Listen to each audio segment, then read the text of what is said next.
Alright, so part 2 of our permaculture project involves doing some ripping or breaking up, or just really ripping the hard compacted black clay soil that we have so that water and nutrients can penetrate it. So to do that, we have this tool right here and put it on the tractor. This is called a subsoiler or a ripper. It just has a blade on the bottom, and the 3-point hitch will allow it to go down in the ground as far as I can to break that compacted soil. It's different from a plow. This is a plow blade.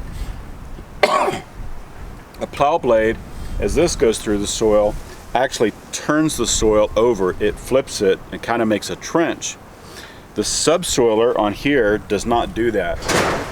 Basically, it just tears like a big seam in the soil, again, so that nutrients and water and things can go through. The problem I had with putting this on was we have this quick hitch on our tractor.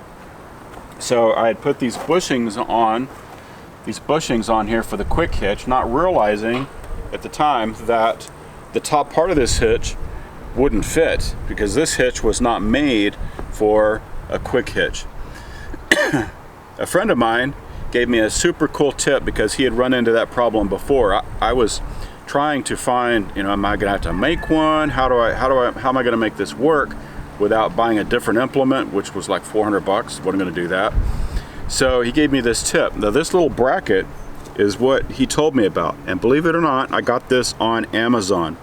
So the pin comes out, you put the top part of the 3-point hitch through there and connect it, and then it basically is an extension so that you have a place to bolt or lock that on. So works very well. I think it was about 40 bucks on Amazon, and really a time saver and a lot better than trying to buy a different implement or find something else or make it on my own.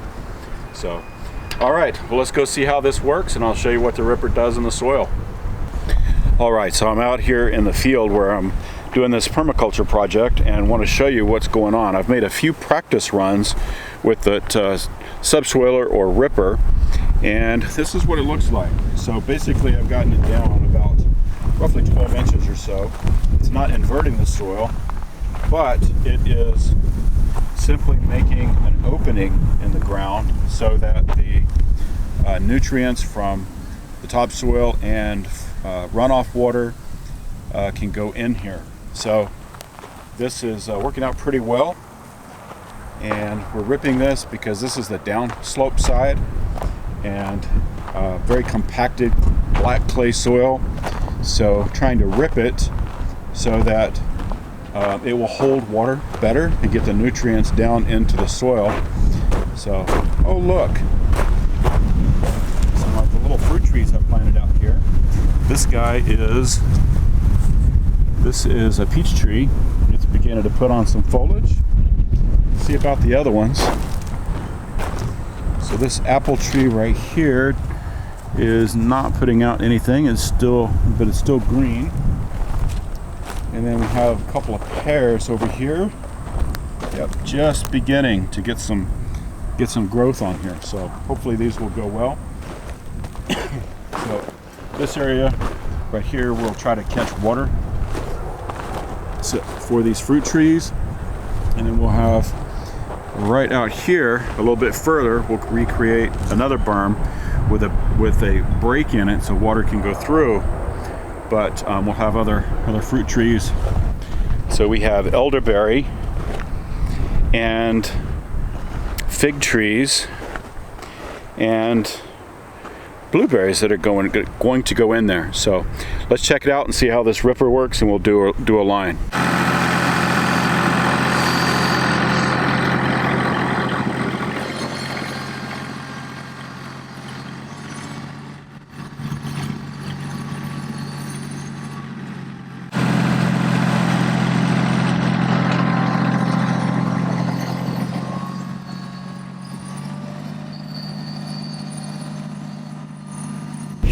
Alright, so that's working very well.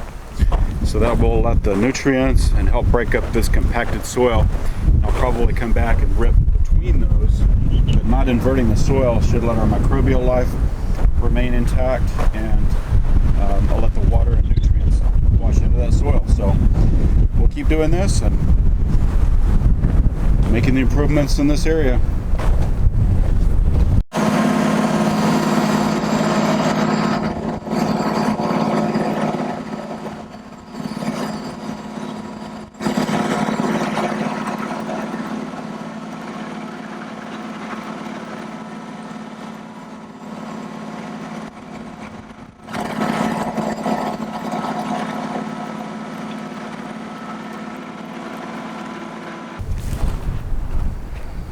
All right, so the subsoiler is doing a great job breaking up that clay and just ripping right through it. So I'm getting down, looks like at full depth, I'm probably about 18 inches getting right through it.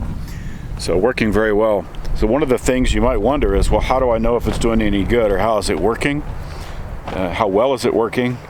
Well, here in our market garden field, one of the sure ways I'll know, because I just ripped all of this, one of the ways I'll know is this area right here. This area is a low spot and always holds water when we get heavy spring rains. So by ripping, I've ripped 4 trenches through there, about 18 inches deep. That should help retain the water through that area, and should help most of our field drain better as well. So I've got this one ripped in 2 directions actually. Hard to tell, but over there in the back corner, that's all ripped in 2 directions, and all this is in 1. And that's another area where the water tends to pond during periods of heavy rain.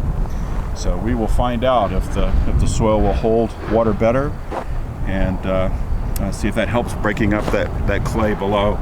But you can see just how deep it is, and it's not inverting that soil, so it will all lay back down eventually, but it will help uncompact it and allow those nutrients and things and the water to get down inside the soil.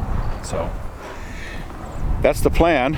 We'll just continue on working on it and trial and error and see what we learn from it.